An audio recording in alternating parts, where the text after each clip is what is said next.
Difficulty here again. So in this tutorial I'm going to be analyzing this design.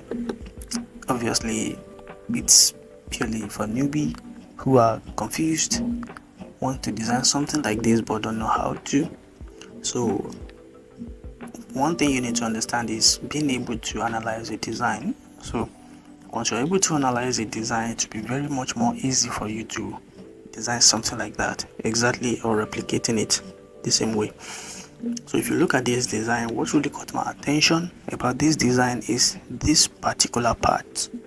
It's more, like a manipulation.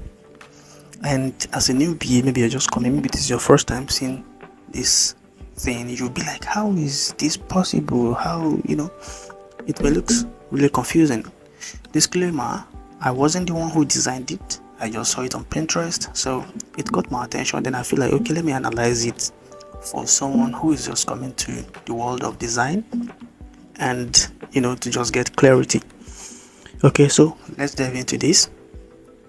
Now, first of all, if you look at this particular design, it's very simple. Now, this is just an image of a sky, then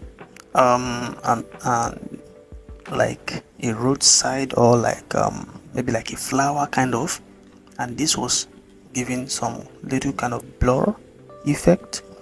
And this is a car, a side view of a car that shows just the side mirror. Okay, so then this is just a shape around here with like a brown color. All right, so now once you have a car like this, you have a mirror like this. Now obviously if we are to look at this design closely, you discover that they say, welcome to August, objects in the mirror are closer than they appear. So probably maybe this is an automobile or a real estate whatsoever, because of this particular image here. I'm just thinking, I'm not sure. So now looking at this particular, because this is the point of attraction here in this particular design, this is the point of attraction. So now if I'm going to analyze this, so to achieve this is quite easy. It can be done in different ways. I'm just going to be explaining one. Maybe some other time you can be trying some other method and it works fine. Okay, so now the first thing to do is you get your image, which is the image of this particular building.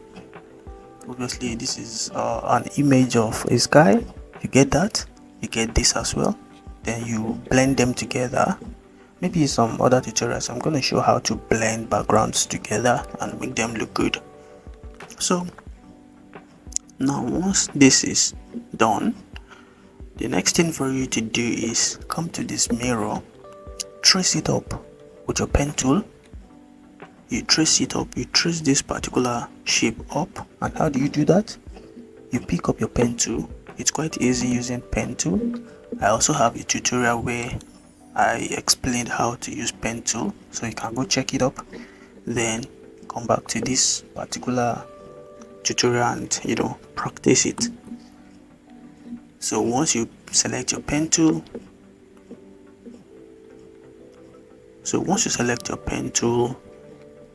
I've selected my pen tool, so I'm going to trace around this particular side because that's where I wanted my image to be.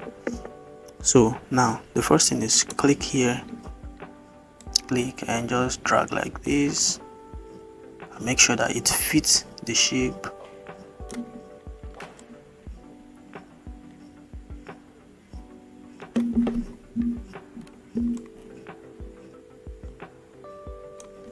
So this is, I'm not going to be explicitly showing how to use pen tool, so maybe you can just I'm not going to do it perfectly well, so you can just go check up my other tutorial where I explain how pen tool is used exactly, like perfectly well. So you can take your time and check that up.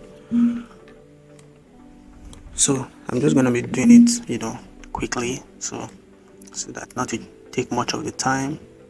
So after you've traced everything like this, obviously you're going to take your time to ensure that you make it look perfect. So the next thing is to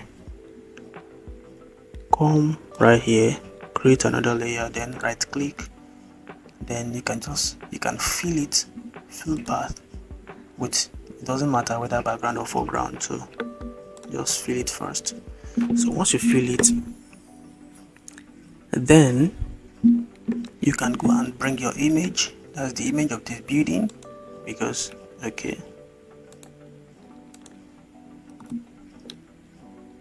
you right click, then you delete the path. Where is it? Delete path. So now you have it like this. So once you take your time, you have the shape perfectly well. So you don't need to take it off like this. I'm only taking it off because I want to explain some certain things, because once you take it off, it will be very difficult for you to have it fixed up properly. So the best thing is just to leave it like that. So once it is like that, then you go bring your image.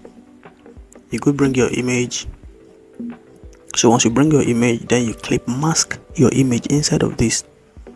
So once you clip mask inside of it, then you have something like this. So you can now be doing your shadow, drop shadow, inner drop shadow, and whatsoever to make it look realistic.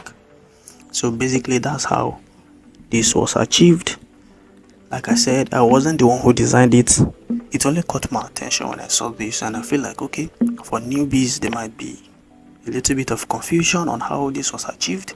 So I just explained based on my own experience, and I hope you enjoy it, because this is the end of this tutorial.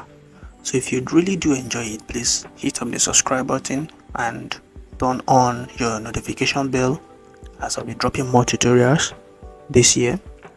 So you can check all my previous tutorials, and if they really interest you, you can subscribe please. You can share with someone who really needs to see this, or who is interested in learning graphic design in 2025. Okay, you can learn graphic design with little or no cost. Just hop on my YouTube channel and you're good to go, because my YouTube channel is absolutely beginner friendly. I explain everything in depth, one after the other, that as a beginner you can quickly catch up with and advance and do better in your design journey. So that's gonna be the end of this tutorial, and I see you in the other one. Thank you.